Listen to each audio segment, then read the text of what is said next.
Thanks, everyone. Again, Joe Monroy, a member of the SIM Boston Outreach Committee, as well as a board member for the Latino STEM Alliance. Latino STEM Alliance, for those of you who don't know what it is, we're a private, we work with private industry, we work with community groups and academia to provide STEM programming to underserved youth. And very proud of the work that we've been doing in that area, as well as the forming this partnership with SIM Boston.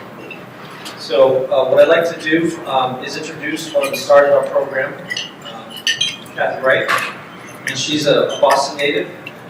She's been a STEM specialist in the Murphy School in Dorchester, and she's also been a Latino STEM Alliance facilitator for our program, worked with 14 of our students. So.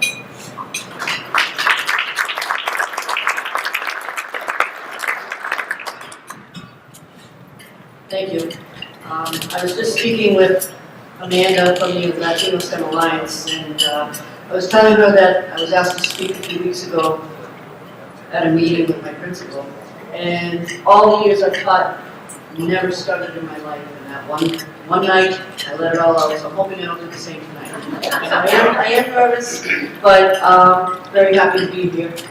I want to tell you a little bit about my career, but mostly about my students and the outreach from the Latino STEM Alliance and the impact it's had on my students. So I'm a Boston native. I've been teaching in the system almost 20 years. Most of that time a classroom teacher. And a few years back, I was approached by an engineering professor from Tufts and a professor from UMass Boston who was responsible for placing student teachers in city schools. And what they wanted to do was find some teachers who would be willing to implement engineering in their classrooms and to see the progress students would make with their literacy skills. And I was extremely nervous. I was very intimidated. I knew nothing about engineering. And to teach it to my students, you know, I just felt clueless. But like I said, I've been around a long time, and I'm willing to try anything if I think it's for the benefit of my students. And I was just completely blown away by the progress that I saw, like my second language learners, a few of which were newcomers to the country, spoke very little English, and just by putting them in small groups and working on engineering projects, I was so impressed with the language and the vocabulary that they were picking up. So with that, I was very torn because after being in the classroom for 18 years, I thought, am I crazy to really think about becoming a STEM specialist? So I decided to jump in. I enrolled in a program, got my STEM certificate, and lo and behold, the Murphy School was the first school in the city of Boston who was hiring a STEM specialist, and here I am. So we are a K-8 school. During the day, I work on engineering projects with my students, and in the afternoons, I'm fortunate enough that I have 14 students that belong to a robotics club. And that was because I met with Amanda from the Latino STEM Alliance. I think we actually met last June, but then I switched schools. And again, very nervous because didn't know anything about coding. I knew about the Legos because my son, you know, was brought up with Thomas the Tank Engine and the Legos. But as far as the coding, I was very nervous. But went to the trainings that the Latino STEM Alliance provided, and you know, got the group started.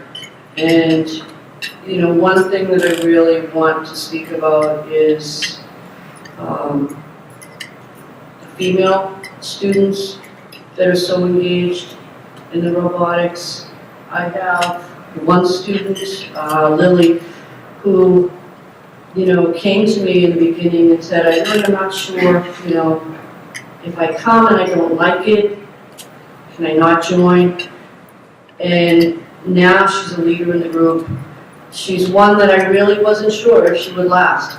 And I'll see her try and figure something out when she's trying to program her robot, and she'll just keep going. And if she sees one of the other girls struggling, she'll go over and she'll help them.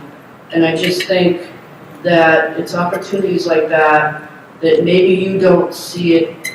You know, you might see a few of the slides, but for me, the impact that it has made, you know, being in the classroom during the day is one thing, but the afternoons, those students are committed to coming.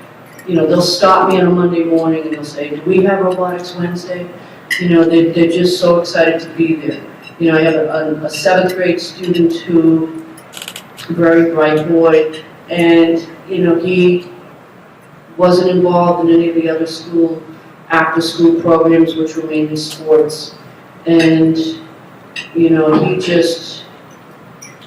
I could step back and he could run the whole program. You know, he just is so into it. But I don't want to ramble on, and I just want to say that it has a huge impact, what you brought to my group alone, and I know there are so many other programs in the city of Boston. You know, these kids, you know, are programming robots. They're trying to meet certain challenges so that in the spring they'll compete against other schools. And I just think that that opportunity for them at the 5th and 6th grade level, you know, is really bringing them where we need our students to be, instead of, you know, waiting till high school. I just think it's too late. And the only thing I'm going to leave you with is, I was pushing Amanda not too long ago, and I said, you know, next year, can I maybe do 2 groups? I had a little 3rd grader who overheard my students talking, and she said, how come you have a robotics club for them? What about us? You know, and so next year I'm hoping that, you know, we're able to open that up to the younger students as well. And I just want to thank you for allowing me to be here tonight.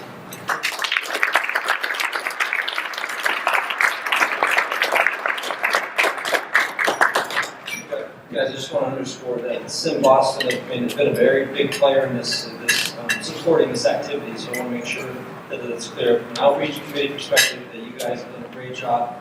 The funds that you provided into the dues in terms of how that translates into our programs, and then what you've heard from Kathy and the impact on the students. I just want to thank you guys again. Thank you.